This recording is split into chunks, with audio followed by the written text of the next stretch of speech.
Assalamualaikum warahmatullahi wabarakatuh. Salam sejahtera untuk kita semua. Sebelum Bapak menyampaikan materi tentang pendidikan karakter, terlebih dahulu perkenalkan, nama Bapak adalah H.M. Yusuf. Tugas sehari-hari mengajar bahasa Indonesia di kelas 9. Namun pada kesempatan hari ini Bapak diberi tugas untuk MPLS siswa baru tahun pelajaran 2020-2021. Bapak mendapatkan tugas untuk menyampaikan materi pendidikan karakter. Para siswa sekalian, tahun ini MPLS tidak dilaksanakan secara tatap muka di kelas, tapi dengan cara daring. Namun mudah-mudahan tidak mengurangi rasa semangat kita untuk tetap belajar terus belajar di rumah selama batas waktu yang telah ditentukan oleh pemerintah. Para siswa SMPN 2 Balaraja yang Bapak banggakan, Bapak yakin kalian sudah rindu dengan sekolah yang baru, teman yang baru, seragam baru, guru baru, juga lingkungan yang baru. Mudah-mudahan masa pandemi COVID-19 ini segera berakhir, sehingga kita semua bisa bertatap muka di kelas dan bertemu dengan para guru, teman-teman semuanya. Para siswa sekalian yang Bapak banggakan, generasi muda sekarang sering disebut generasi milenial yang penuh tantangan berat karena arus globalisasi yang begitu deras dan cepat masuk dari seluruh dunia, baik itu yang positif maupun yang negatif. Untuk itu pemerintah sangat peduli dengan generasi mudanya, bahwa generasi muda sebagai bagian dari warga negara Kesatuan Republik Indonesia harus memiliki karakter yang sesuai dengan negara kita, yaitu yang berdasarkan Pancasila dan Undang-Undang Dasar 1945. Para siswa sekalian, apa itu pendidikan karakter? Pendidikan karakter adalah segala usaha yang dilaksanakan untuk mempengaruhi karakter siswa atau moral siswa. Contoh yang sederhana, karena kalian adalah masih kelas 1, jangan terlalu jauh, karena kalian baru saja mengalami transisi atau perubahan dari SD masuk ke SMP. Sudah tentu moral atau karakter harus berubah. Sejak mulai dari bangun tidur, mandi, berangkat ke sekolah, hingga kembali masuk ke rumah. Contoh misalnya kegiatan sehari-hari. Bangun tidur, yang biasanya bangunnya lelet, sekarang harus bangun sendiri. Jangan selalu berseteru dengan orang tua. Biasakan sebelum berangkat sarapan pagi, sebelum berangkat bersalaman dengan orang tua dan membawa bekal makanan atau air minum dari rumah, makanan dan minuman yang sehat. Tidak jajan di pinggir jalan atau jajan yang kurang bersih, dan tidak sehat. Masuk ke sekolah harus tepat waktu, belajarlah menghargai waktu, karena waktu adalah sangat berharga sekali. Bila bertemu dengan guru yang menyapa kalian di depan, biasanya sudah standby guru sebelum masuk, sudah berada di depan. Ucapan salam, kemudian bersalaman, dan periksa barang-barang seperti bawaan, minuman, makanan, harus bawa Tupperware. Di dalam kelas harus tertib, berdoa sebelum mulai belajar,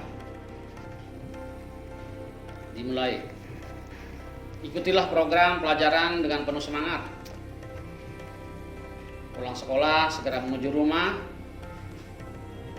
Jangan pulang sekolah bermain-main dengan teman sebelum menemui kedua orang tua.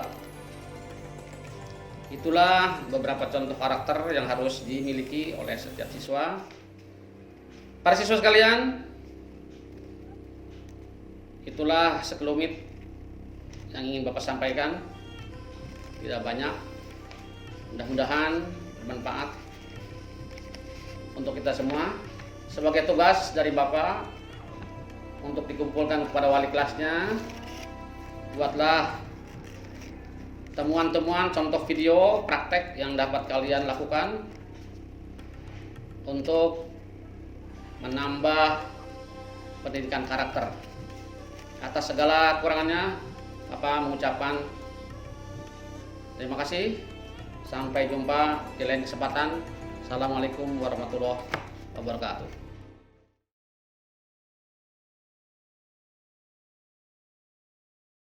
Assalamualaikum warahmatullahi wabarakatuh. Alhamdulillah hari ini kita bisa bertatap muka di udara atau daring dalam rangka MPLS DSMPN 2 Balaraja. Selamat datang siswa-siswi kelas 7 SMPN 2 Balaraja. Selamat bergabung. Baiklah, selanjutnya saya akan memperkenalkan diri. Nama Ibu Tati Asnawati sebagai Guru BK atau Bimbingan Konseling di SMPN 2 Balaraja. Di sini saya akan membahas tentang tata krama. Tata krama terdiri atas kata tata dan krama. Tata berarti adat, aturan, norma, dan peraturan. Sedangkan krama berarti sopan santun, kelakuan, tindakan, dan perbuatan. Dalam arti harfiahnya berarti tata krama itu adalah tata cara sopan santun atau sering disebut dengan etika. Ada beberapa tata krama yang telah menjadi bagian kita sehari-hari atau macam-macam tata krama dalam pergaulan atau komunikasi. 1. Tata krama dalam keluarga. 2. Tata krama dengan teman baik di lingkungan sekolah ataupun di lingkungan rumah. 3. Tata krama di masyarakat. Contoh, kata tolong, maaf, terima kasih itu adalah bagian dari tata krama kehidupan kita sehari-hari. Contoh dalam keluarga atau dalam lingkungan tata krama di rumah. Walaupun kita minta tolong atau menyuruh ibu, adik, ataupun kakak, contohnya begini, kalau nyuruhnya pakailah kalimat dengan kata tolong. Misalnya, tolong Bu ambilkan HP saya yang tertinggal di kamar. Atau tolong diambilkan buku kakak di kamar. Nah, itu adalah bagian dari tata krama untuk di lingkungan rumah. Itu hanya contoh sebagian kecil ya. Sedangkan tata krama di lingkungan sekolah. Di lingkungan sekolah ataupun di lingkungan rumah, kita harus menerapkan juga kata yang 3 itu. Jadi 3 hal ya dalam tata krama itu yang paling penting. 3 hal yang dalam bertata krama, contohnya apa? Tolong, maaf, terima kasih, Contohnya dengan teman kita di sekolah. Mintalah maaf kepada teman kalau kita sedang berselisih paham. Jadi jangan kita merasa benar sendiri. Jangan kita merasa bahwa kita itu yang paling. Jadi kalau ada permasalahan dengan teman sebaya atau teman di kelas atau di lingkungan rumah, kita banyak-banyak berminta maaf ya. Baiklah, untuk yang ketiga yaitu tata krama di masyarakat. Contohnya, kalau kita sedang ada masyarakat atau di lingkungan dekat rumah kita berkumpul-kumpul, atau bapak dan ibu yang lebih tua dari kita kalau lewat jangan selonong boy, lewat dengan kalimat permisi. Jadi kita tidak disebut anak yang tidak sopan. Jadi etika itu diterapkan di mana saja kita berada. Jadi kita dalam artian siswa atau anak-anak, jadi harus ada etika atau martabat ya. Nah, untuk selanjutnya ada beberapa kunci pokok yang harus dicamkan dalam masalah etika dan komunikasi ya. Perlakuan orang lain sebagaimana, perlakukan orang lain sebagai Anda ingin diperlakukan. Setiap orang mempunyai perbedaan-perbedaan. Perorangan tidak ada kembar satu telur atau yang sama. Kenal dulu baru sayang. Makin kenal makin sayang. Tak kenal maka tak sayang. Tata krama perkenalan kedua belah pihak, saling menyebutkan nama, saling memandang, berjabat tangan, tidak mengayunkan tangan. Tata krama bertamu hendaknya berjanji dahulu dan datang tepat waktu. Tata krama berbicara, berkata, peliharalah lidah, jangan menyinggung perasaan. Jangan memotong pembicaraan orang lain. Perhatikan Anda berbicara dengan siapa. Dengan teman sebaya, baik itu dengan teman sebaya, dengan orang tua, atau dengan siapapun. Kita harus menerapkan tata krama dalam berbahasa juga. Nah, yang selanjutnya itu tata krama berpenampilan. Cara menggunakan pakaian, contohnya kalau bersekolah, nanti kita akan suatu saat akan datang masa bersekolah, berkumpul di lingkungan sekolah. Nah, itu ada tata caranya juga berpakaian. Kalau pakai seragam sekolah harus sesuai dengan jadwal yang ada di sekolah tersebut, wajibkan ya. Pakai misalnya seragam hari Senin apa, hari Selasa apa, hari Rabu apa dan selanjutnya. Itu yang harus diterapkan dalam sikap kita sehari-hari kalau di lingkungan sekolah. Untuk selanjutnya yaitu tata krama makan juga ada ya. Misalnya kita kalau makan itu jangan dicium dulu.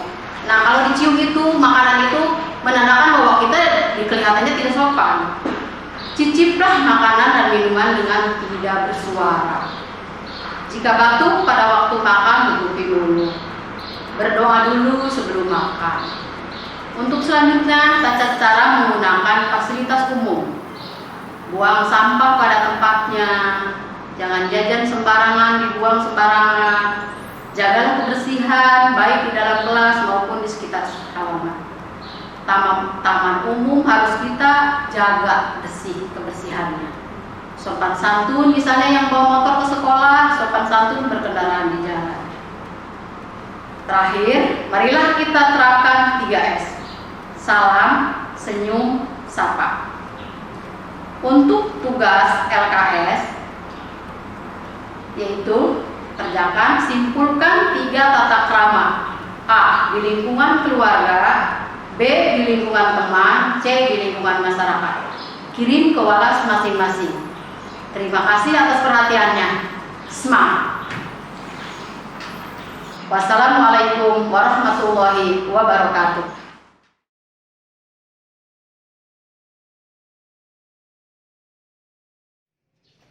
Assalamualaikum warahmatullahi wabarakatuh. Anak-anakku yang Bapak cintai, alhamdulillah kegiatan masa pengenalan lingkungan sekolah telah selesai bagi kelas 7 tahun pelajaran 2020-2021. Marilah kita berdoa semoga ilmu-ilmu yang didapat selama MPLS bermanfaat bagi kehidupan kalian. Allahumma salli ala Sayyidina Muhammadin fil awalin wal akhirin wa barik wa sallim wa radiyallahu ta'ala an kulli sahabati rasulillah ajmain. Amin amin alhamdulillahi rabbil alamin. Allahumma salli ala Sayyidina Muhammad wa ala ali Sayyidina Muhammad. Allahumma alimna ilman ma lam ya'lam. Allahumma inna nas'aluka ilman nafi'a wa amalan mutaqabbala wa rizqan thayyiban bi rahmatika ya arhamar rahimin. Allahumma hdina siratal mustaqim siratal ladzina an'amta 'alaihim minan nabiyyin wasyiddiqin wasyuhada'i wassalihin wal fuqaha wal hasin bi rahmatika ya arhamar rahimin. Rabbana ya Allah atina fid dunya hasanah wa fil akhirati hasanah wa qina adzabannar. Adkhilna al-jannata ma'al abrar ya aziz wa ghafar bi rahmatika ya arhamar rahimin. Wa sallallahu ala sayyidina Muhammad wa ala alihi wa sahbihi wasallam. Subhana rabbika rabbil izzati amma yasifun wa salamun alal mursalin walhamdulillahi rabbil alamin. Assalamualaikum warahmatullahi wabarakatuh.